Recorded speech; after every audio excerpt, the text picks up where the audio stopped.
नमस्कार मित्रांनो, learn from IITN मध्ये आपलं स्वागत आहे. या चॅनलवर आपण जनरली एज्युकेशन रिलेटेड व्हिडिओज बनवत असतो, परंतु या दिवाळीनिमित्त आपण एक आगळा-वेगळा टॉपिक घेऊन आलेलो आहोत. सर्वप्रथम सगळ्या व्ह्यूअर्सला आणि त्यांच्या कुटुंबाला दिवाळीच्या खूप-खूप शुभेच्छा. ही दिवाळी आपल्यासाठी सुख-समृद्धीची आणि भरभराटीची जावो, ही ईश्वरचरणी प्रार्थना करतो. लक्ष्मीपूजनाच्या दुसऱ्या दिवशी बलिप्रतिपदा हा सण साजरा करण्यात येत असतो. तर ह्या नावावरूनच आपल्याला कळतं की हा सण हा बळीराजाच्या रिलेटेड आहे. इव्हन भाऊबीजेच्या दिवशी सुद्धा ज्यावेळी बहीण भावाला ओवाळत असते, त्यावेळी म्हणतात की इडा-पिडा जाओ आणि बळीचे राज्य येवो. तर हे असं का म्हटलं जातं? बळीराजा कोण होता? त्याची परंपरा काय? हा उत्सव कसा साजरा करण्यात येतो? या सगळ्यांची एक डिटेल इन्फॉर्मेशन देण्यासाठी आपल्याकडे एक खास गेस्ट आलेले आहेत. त्यांचं नाव आहे श्रीयुत लीलाधर पाटील सर आणि ते Dhandai college of arts and science मध्ये इंग्लिश डिपार्टमेंटचे एचओडी आहेत. तर सरांचं मी स्वागत करतो. नमस्कार सर. धन्यवाद गणेश पाटील सर. सर्वात आधी मी तुम्हाला आणि ऐकणाऱ्या सर्व श्रोत्यांना दीपावली निमित्त माझ्यातर्फे हार्दिक शुभेच्छा देतो. आणि आपण जो प्रश्न या ठिकाणी उपस्थित केला आहे तो म्हणजे की आपण बलिप्रतिपदा हा सण दरवर्षी साजरा करत असतो आणि एक अत्यंत चांगलं उदाहरण म्हणजे या बलिप्रतिपदेच्या दिवशी ओवाळताना बहीण भावाला ओवाळत असेल किंवा पत्नी पतीला ओवाळत असेल, काही असलं तरी ते एक प्रार्थना करतात आणि प्रार्थना अशी असते की इडापिडा टळो आणि बळीचं राज्य येवो.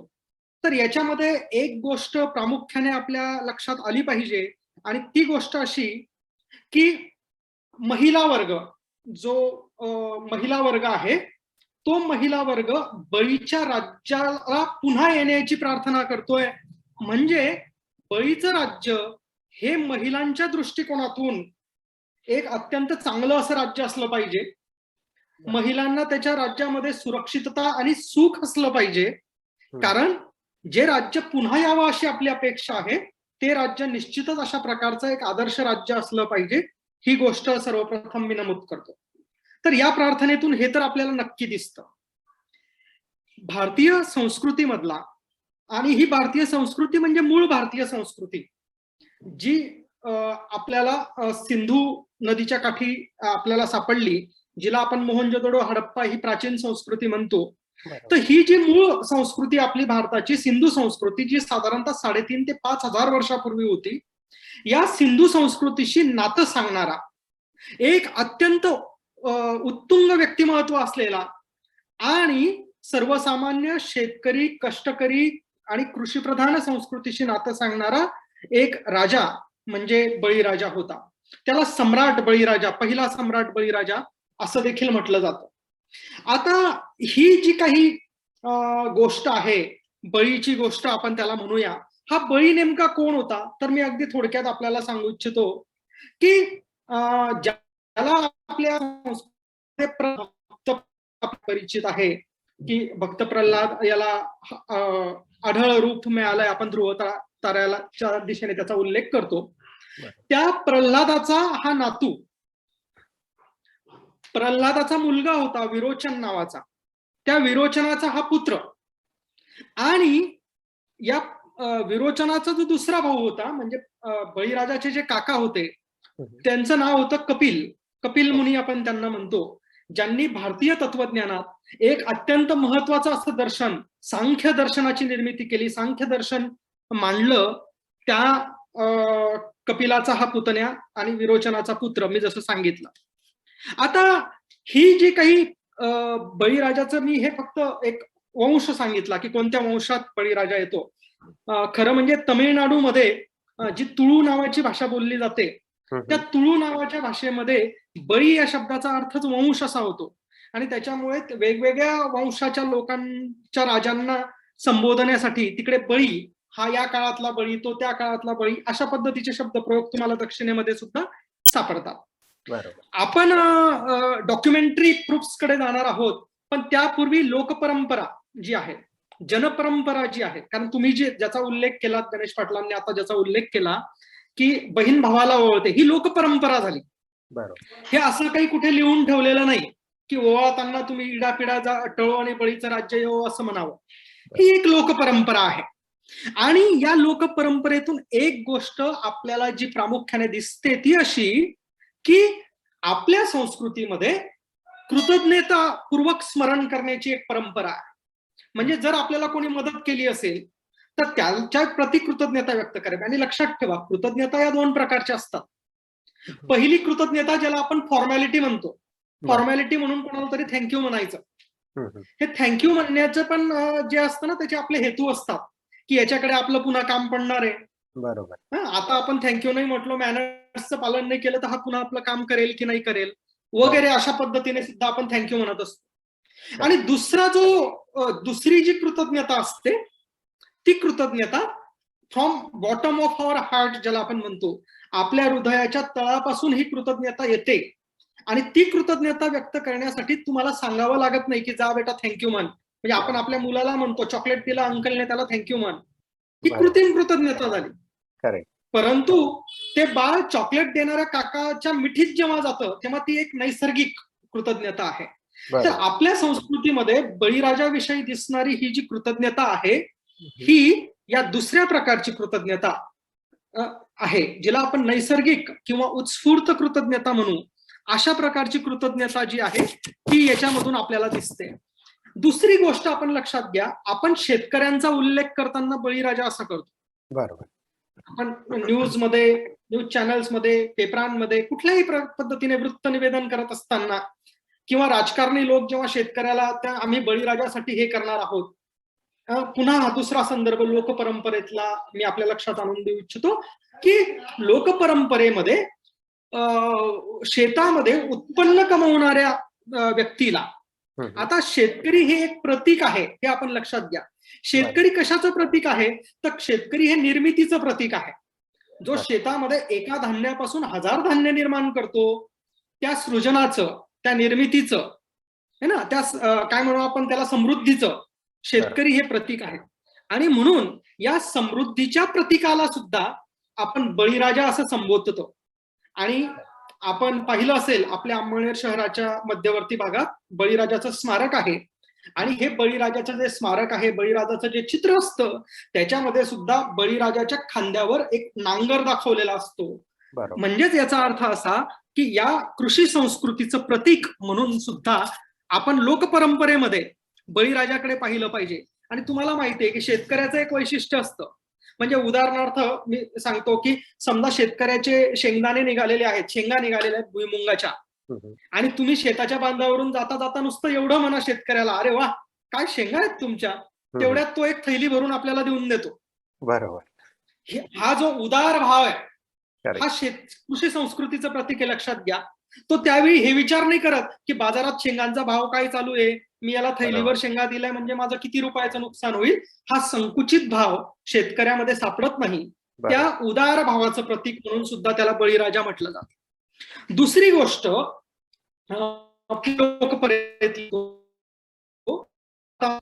विशेषतः केरळमध्ये एक ओणम नावाचा सण साजरा होतो. बरोबर. हा फेमस सण आहे. ह्या ओणम नावाच्या सणाचं वैशिष्ट्य काय आहे तर या ओणम नावाच्या सणाच्या दिवशी जसं आता आपल्याकडे दिवाळीत करतात किंवा मुस्लिम बांधव आपले ईद सण साजरा करताना करतात, त्याप्रमाणे केरळमध्ये ओणम नावाच्या या सणी गरीबातला गरीब माणूस असेल तरी तो आपली गरिबी विसरून भलेच तर इकडून तिकडून पैसे घेईल परंतु नवीन कपडे खरेदी करतो, एकदम स्वतःला स्वच्छ सजवतात आणि मग ते फिरतात त्या याच्यामध्ये. बरोबर. आता असं का केलं जातं तर आपण केरळमध्ये गेलात आणि त्या लोकांना विचारलं की तुम्ही असं का करतात तर त्यांच्याकडे अशी मान्यता आहे की हा बळीराजा जो वर्षभर पाताळात असतो, खाली असतो, तो वर्षातून एक दिवस पृथ्वीवर येतो आणि तो दिवस म्हणजे ओणम नावाचा दिवस. तर ओणमच्या दिवशी बळीराजा पृथ्वीवर येतो आणि मग हा आपला राजा, ज्याचं राज्य यावं म्हणून आपण प्रार्थना करतो, तो आपला राजा वर्षातून केवळ एकदा पृथ्वीवर येतो.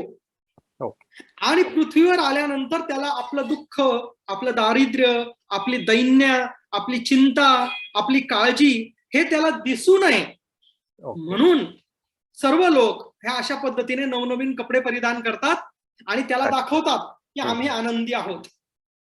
आणि मग असं म्हटलं जातं की मग मध्यरात्री परत तो बळीराजा सुखा समाधानाने पुन्हा जातो की आपली प्रजा सुखी आहे.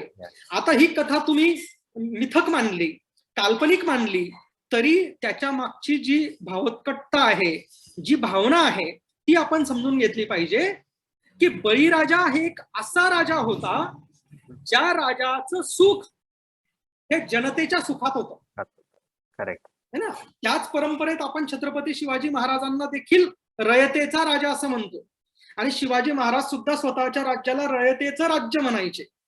राजा तोच श्रेष्ठ असतो जो रयतेच्या सुखात, जनतेच्या सुखात, सर्वसामान्य लोकांच्या सुखात स्वतःचं सुख समजतो.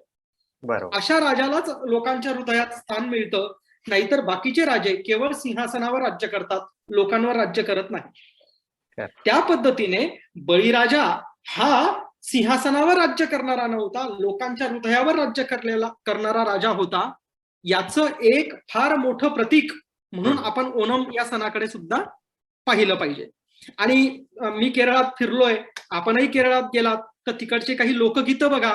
एक लोकगीत आहे जे मी नोट करून ठेवलेलं आहे, मल्याळम भाषेतलं लोकगीत आहे.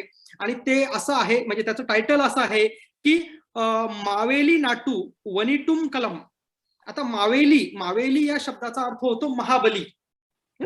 तिकडे दक्षिणेत महाबलीपुरम नावाचं एक शहर सुद्धा आहे ना. नुसता बली नाही तर महाबली है ना, अत्यंत पराक्रमी बली. आणि हा जो काही हे जे काही तुम्हाला लोकगीत मी तुम्हाला सांगितलं, या लोकगीताचा अर्थच मुळात असा होतो की सर्व लोकांना समान पद्धतीने वागणूक देणारा आणि आमच्या सुखात स्वतःचा शोध शोधणारा तो महाबली हा अमर राहो, अशा अर्थाचं हे जे काही लोकगीत मी तुम्हाला सांगितलं हे लोकगीत आहे. तर ह्या थोडक्यात परंपरा सांगितल्या मी. अजून भारतातल्या खूप साऱ्या परंपरा सांगता येतील, परंतु या मुख्य परंपरांमधून, लोकपरंपरांमधून असं आपल्याला कळतं की बळीराजा हा एक आदर्श राजा होता. ही गोष्ट मी फक्त अंडरलाईन करतो.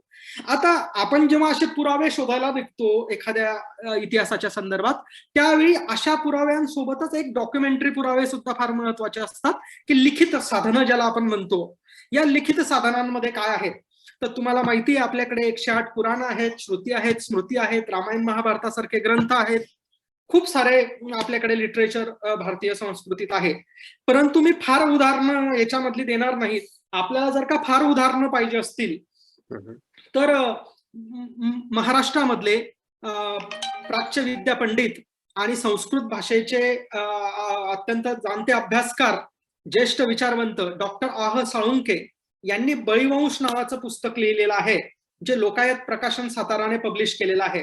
ते पुस्तक आपला हा इंटरव्ह्यू संपल्यानंतर काही जाणकार मंडळी जी आहे ती त्या पुस्तक वाचून बाकी आपण पुरावे पाहू शकतो. परंतु एक नमुन्यादाखल एक आपल्या आर्ग्युमेंटला साथ देण्यासाठी म्हणून मी 2-3 पुरावे मांडतो. त्याच्यातला पहिला पुरावा जो आहे मी मुद्दाम सांगतो तो असा की महाभारतामध्ये आपल्या महाभारताच्या युद्धामध्ये जो मरूनही जो जिवंत होता तो एकमेव म्हणजे पितामह भीष्म जिवंत होते, कारण ते बाणाच्या शय्येवर पडलेले होते. आणि युद्ध संपल्यानंतर श्रीकृष्णाने पितामह भीष्माकडे जा, युधिष्ठिराला सांगितलं की तुला जर आदर्श राज्य करायचं असेल तर तू भीष्माकडे जा. आणि भीष्माने राज्य कसं करावं याच्या संदर्भात युधिष्ठिराला जो उपदेश दिला तो उपदेश म्हणजे शांती पर्व आहे. तर ते एक राजकारणाविषयीचा आहे. तर या शांती पर्वामधला जो अध्याय 219 आहे, त्या 219व्या अध्यायामध्ये भीष्माला युधिष्ठिर प्रश्न विचारतो की जर समजा एखादा माणूस खूप कष्टकारक अशा संकटात सापडलेला असेल तर त्याने काय करावं. जर का एखाद्या राजाचं परिवार मारला गेला, भाऊ बहिणी मारले गेले आणि तो चारही बाजूने संकटात असेल तर अशा राजाने काय करावं नेमकं, आहे ना. प्रश्न बराच मोठा आहे. आणि भीष्म त्याला उत्तर देतात, पितामह भीष्म त्याला उत्तर देतात की अशा प्रसंगामध्ये सर्वात महत्वाचा सद्गुण आहे तो म्हणजे धैर्य, धैर्य, पेशन्स. तर धैर्य ज्याच्या जवळ आहे, धैर्याने युक्त असा जो व्यक्ती आहे त्याचं शरीर आणि मन क्षीण होत नाही, नष्ट होत नाही. आणि याचं उदाहरण म्हणून भीष्म बळीचं उदाहरण देतात आणि ते इंद्र आणि बळी. आता इंद्र, मी पुन्हा एक जे काही संकल्पना येतील त्याचं हे करतो, कारण आपल्या डोक्यामध्ये इंद्र म्हणजे एक देव, अशा गोरापान चेहऱ्याचा, आणि ते जे काही आपल्या टीव्ही मीडियामधून आपल्या समोर येतो ते. परंतु इंद्र हे एक पद होतं. जसं आता प्राईम मिनिस्टर हे एक पद आहे, प्रेसिडेंट राष्ट्रपती हे एक पद आहे, तसं इंद्र हे एक पद होतं. जो प्रमुख राजा त्याला इंद्र म्हटलं जायचं. आणि असे 1000 इंद्र भारतामध्ये होऊन गेले. असं एक इंद्र, दोन इंद्र असं काही नाहीये. खूप सारे इंद्र आहेत, आणि ते मी तिकडे जात नाही, मुद्दाम आपला तो विषय नाही. परंतु या इंद्राने एकदा बळीला पकडलं, आणि बळी आणि इंद्र म्हणजे यांची इंद्रपदासाठी कायम लढाई. आपल्याला माहिती आहे की बळीराजाने सर्व देवतांचा पराभव करून इंद्राचं सिंहासन त्याने जिंकलं होतं. बरोबर. परंतु हे युद्ध मात्र चालू असायचं. कधी हा इंद्र व्हायचा, कधी तो इंद्र व्हायचा, है ना. अशा पद्धतीचं युद्ध चालू होतं. पराभव झाल्यानंतर जेव्हा बळीला पकडलं आणि इंद्राने त्याला प्रश्न विचारला, जो जिंकलाय आता त्या इंद्राने बळीला प्रश्न विचारला की अरे मी तुझं सगळं राज्य लुटलं, तुला बंदिस्त केलं, तरी तुझ्या चेहऱ्यावर दुःख दिसत नाही, असा कसा तू? आणि त्यावेळी बळीने सांगितलं की हे राज्य, हे लोक म्हणजे मी नाही, माझं जे स्पिरिट आहे ते स्वतंत्र आहे, अजून सुद्धा मी तितकाच ताकदवान आहे. आणि तो इंद्राला सांगतो, म्हणजे तो काय सांगतो मी ते सांगतो, तो इंद्राला सांगतो की आज तू सशक्त आहे आणि मी अशक्त आहे, पण लक्षात ठेव काल तुझ्या जागेवर मी होतो आणि उद्या माझ्या जागेवर तू असशील. काय गोष्ट सांगतो ते लक्षात घ्या तुम्ही. तो म्हणतो की काल मी तुला जिंकलं होतं, आज तू मला जिंकलाय, उद्या मी परत तुला जिंकेल. लक्षात ठेव इंद्रा, काळाच्या फेऱ्यामुळे हे दिवस बदलत असतात, है ना. तर आज जे आहे त्याचा तू गर्व बाळगू नको. मोठा व्यक्ती, पुरुष तोच असतो जो मोठ्या मनाने आपल्या गुणवान अशा शत्रूला देखील माफ करण्याची हिंमत ठेवतो, है ना. तर असं उदाहरण सांगून भीष्म सांगतात की तुला जर आदर्श राजा व्हायचं असेल तर बळीसारखा हो. संकटामध्ये कसं वागायचं याचं उदाहरण तुला पाहिजे असेल तर तू या बळीकडे बघ, असं महाभारताच्या शांती पर्वात भीष्म सांगतात. याचाच अर्थ बळीकडे भीष्म सुद्धा एक गुणवान राजा म्हणून पाहत होता. ही एक गोष्ट मी या ठिकाणी अंडरलाईन करतो. त्याच्यानंतर एक दुसरं जे उदाहरण आहे ते जे पुराण मी तुम्हाला सांगितले ते भविष्योत्तर पुराण म्हणून जे पुराण आहे एक, त्या पुराणाच्या 140.54 याच्यामध्ये हे सांगितलेलं आहे. तो श्लोक थोडक्यात असा आहे की बळी राजा नमस्तुभ्यम विरोचन सूत प्रभो भविष्यद्रास सुरायते पूजयम प्रतिगृहेत्तम. म्हणजे विरोचनाचा पुत्र असलेल्या हे सामर्थ्यवान बळीराजा, तुला नमस्कार असो. आजचा आणि भविष्य काळातला इंद्र देखील तूच आहेस, तू आमचं नमन स्वीकार कर. तर अशा रीतीने पुराणांमध्ये सुद्धा बळीला वंदन केलेलं आपल्याला आढळतं. आणि एक शेवटचं उदाहरण म्हणजे लिटरेचर मधलं, मी जसं म्हटलो अनेक उदाहरण आहेत, परंतु रामायणामधलं एक उदाहरण आहे की या रामायणामध्ये बळीचा उल्लेख काय केलेला आहे. तर रामायण असं म्हणतं, मी मुद्दाम ओळी वाचून दाखवतो. परमोदार शुर सत्य पराक्रमा विरो बहु गुण येते पाशहस्त इवांतका प्रियम वद समविभागी. असं बळीराजाचं वर्णन केलेलं आहे. याचा अर्थ असा की हे बळीराजा, तू पराक्रमी, उदार, शूर, अनेक गुणांनी संपन्न, शत्रूला कधीही पाठ न दाखवणारा, प्रियम वदा म्हणजे चांगला मितभाषी, चांगली भाषा असलेला, आणि धनधान्य स्वतःसाठी जपून न ठेवता आपल्या प्रजेमध्ये विभाजित करणारा, जो महत्वाचा शब्द इथं आलेला आहे तो असा आहे समविभागी. समविभागी म्हणजे सर्वांना समान विभागून देणारा अशा पद्धतीचा राजा, है ना. म्हणजे एका अर्थाने तुम्ही एका कम्युनिस्ट राज्याची संकल्पना मांडू शकतात. अशा पद्धतीने समविभागी असं रामायणामध्ये बळीराजाचा उल्लेख आहे. तर या उल्लेखावरूनही आपल्याला असं समजतं की बळीराजा हा किती आदर्श राजा असला पाहिजे. तर असं एक गौरवशाली बळीराजाचं मिथक आहे. परंतु जे मिथक आपल्यापर्यंत पोहोचलंय ते कोणतं आहे? बरोबर.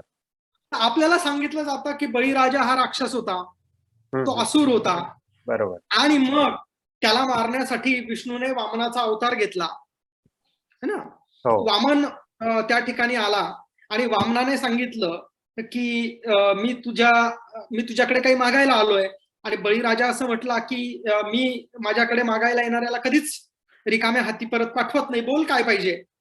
आणि तो म्हटला की मला 3 पावलं जमीन हवी आहे. बरोबर. आता असं म्हटल्यानंतर शुक्राचार्यांनी सांगितलं की तू याला ही जमीन देऊ नको. बळीराजाला सांगितलं की हा माणूस चांगला दिसत नाही, मला कपटी दिसतोय, तू याला जमीन देऊ नको. परंतु बळीराजा म्हटले की नाही नाही, माझ्याकडे कोणी काही मागायला आलं आणि मी दिलं नाही असं होणार नाही. आणि म्हणून बळीराजाने ते उदक हातावर सोडलं, पाणी सोडलं आणि बळीराजा म्हटला की माग काय पाहिजे. आणि मग आपल्याला मिथक असं सांगितलं जातं की त्या वामनाने मोठा अवतार धारण केला आणि तो इतका मोठा झाला की एका पावलामध्ये त्याने पृथ्वी व्यापली. बरोबर.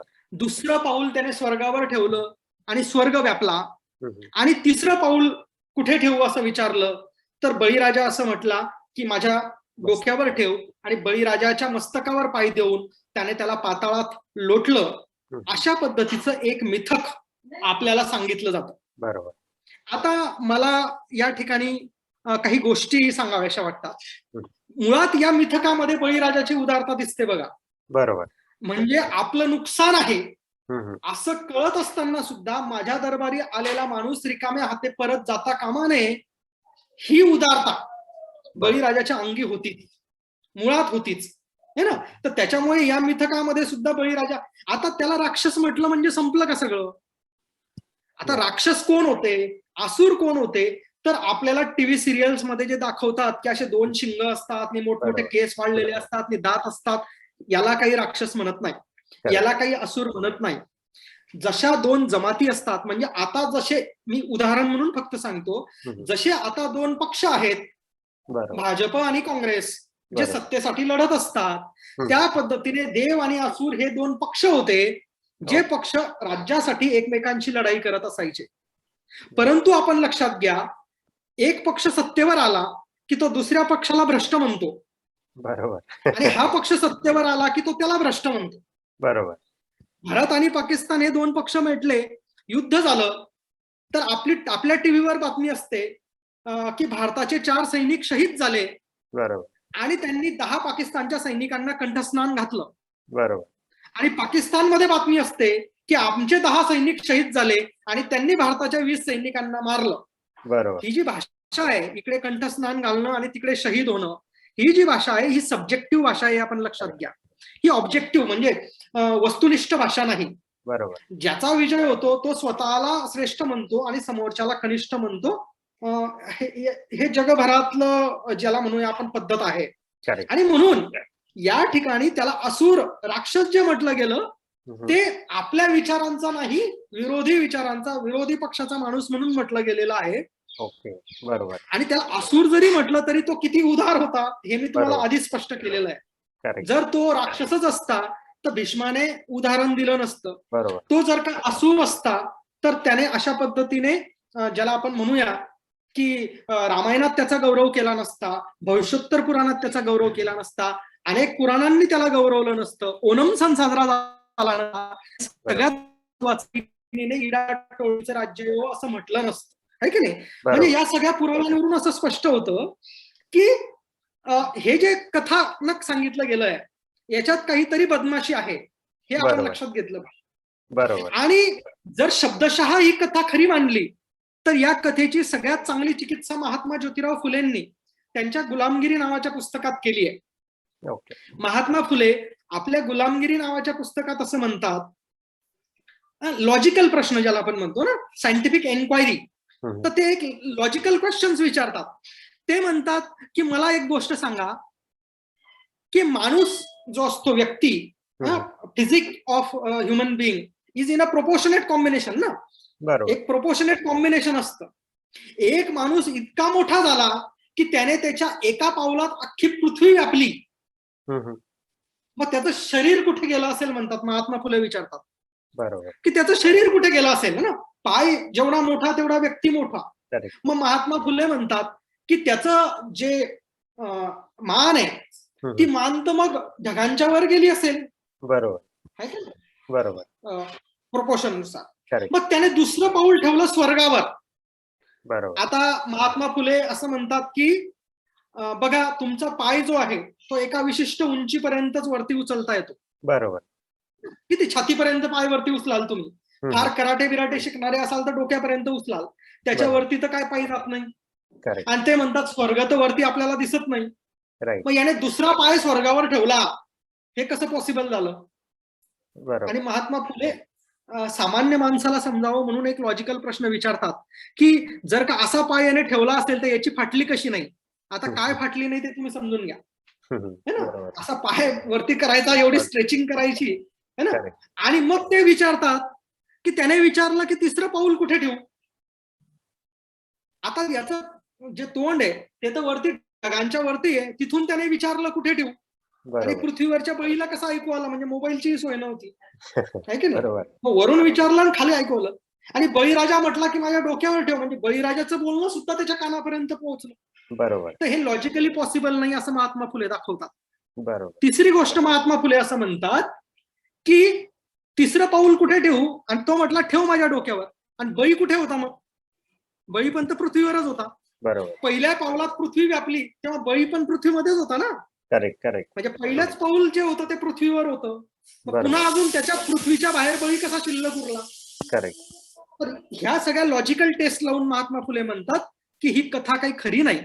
बरोबर. बळीची बदनामी करण्यासाठी जेत्यांनी, जसं मी तुम्हाला सांगितलं भारत पाकिस्तानचं उदाहरण, बरोबर. जेत्यांनी पराभूताचा इतिहास नाकारण्यासाठी रचलेलं हे मिथक आहे असं महात्मा फुले म्हणतात. आणि मग महात्मा फुले या बळीराज्याचं विश्लेषण करतात आणि ते असं म्हणतात, त्यांच्या पोवाड्यामध्ये छत्रपती शिवाजी महाराजांवर जो पोवाडा महात्मा फुलेंनी रचला आहे, पहिला पोवाडा मराठी, आधुनिक मराठी मधला, त्या पोवाड्यामध्ये सुद्धा ते बळीला कुळस्वामी असं म्हणतात आणि शिवाजी महाराजांना त्या बळीचा वंशज मानतात. ओके. आदर्श राज्याची संकल्पना मांडताना महात्मा फुले हे बळीराज्य यावं अशी संकल्पना मांडतात. आणि आपल्याकडे जे भैरोबा, खंडोबा हे जे काही होते हे बळीचे 9 खंड होते आणि या खंडांचा जो स्वामी तो खंडोबा असायचा. अशा पद्धतीचं एक विश्लेषण, तार्किक विश्लेषण महात्मा ज्योतिराव फुलेंनी सुद्धा आपल्या साहित्यामध्ये केलेलं आहे. ही पहिली गोष्ट आपण लक्षात. दुसरी गोष्ट अशी की ही सगळी कथा तुम्ही एक सिम्बॉल म्हणून पाहिली पाहिजे, प्रतिकात्मक म्हणून पाहिली पाहिजे, किंवा ज्याला आपण मेटॅफॉर म्हणतो, मेटॅफॉर म्हणून पाहिली पाहिजे. लक्षात घ्या, एखाद्याला लात मारणं म्हणजे त्याचा अपमान करणं असतं. बरोबर. एखाद्याचं नाक कापणं म्हणजे त्याचा अपमान करणं असतं, है ना. त्या पद्धतीने आता लात तुम्ही कशावर मारतात, आपल्याकडे वेगवेगळे शब्दप्रयोग आहेत, है ना. आपण असं म्हणतो की त्याने पोटावर लात मारली. बरोबर. पोटावर लात मारली म्हणजे त्याचा रोजगार हिरावून घेतला, त्याचा पोटा पाण्याचा उद्योग हिरावून घेतला. पोटावर लात मारली. आणि लक्षात घ्या, ही जी लात आहे ती डोक्यावर मारली आहे. ओके. हा, म्हणजे याचा अर्थ जर तुम्ही घेतला तर डोकं हे बुद्धीचं प्रतीक आहे, डोकं हे तर्काचं प्रतीक आहे. बरोबर. डोकं हे बुद्धिप्रामाण्यवाद म्हणून आपण डोक्याकडे पाहतो. तर सिम्बॉलिकली बळी जो उदार विचार करत होता, जो सामान्य जनतेचा विचार करत होता, या विचाराच्या डोक्याला मारलेली लात आहे. आणि ते पाताळात घडल्यामुळे आज आपल्याला इडापिडा टळवून बळीचं दुसरी तारख्या, ज्याला लॉजिकली तुम्ही या विधानाचा उलट अर्थ केला तर असा होतो की बळी गेल्यापासून इडापिडा आली, सर्वसामान्य लोकांना त्रास व्हायला लागला. बळीचं राज्य गेलं आणि इडा आणि पिडा आली. ती इडा पिडा जाऊ द्यायची असेल तर बळीचं राज्य येवो अशी आपली प्रार्थना आहे. हे आपण लक्षात घ्या. म्हणजे सिम्बॉलिकली बळीच्या विचाराला मारलेली ती लात आहे. अशा पद्धतीने पावलं नाही झाली, बरोबर, परंतु एक एक सत्ता पादाक्रांत करत, कपटाने ज्याला आपण म्हणतो, जेव्हा एखाद्याचं राज्य आपल्याला युद्धाने जिंकता येत नाही, है ना. जसं आपल्याकडे ब्रिटिश आले, ब्रिटिशांनी पण 3 पावलं टाकली फक्त. कोणती पावलं?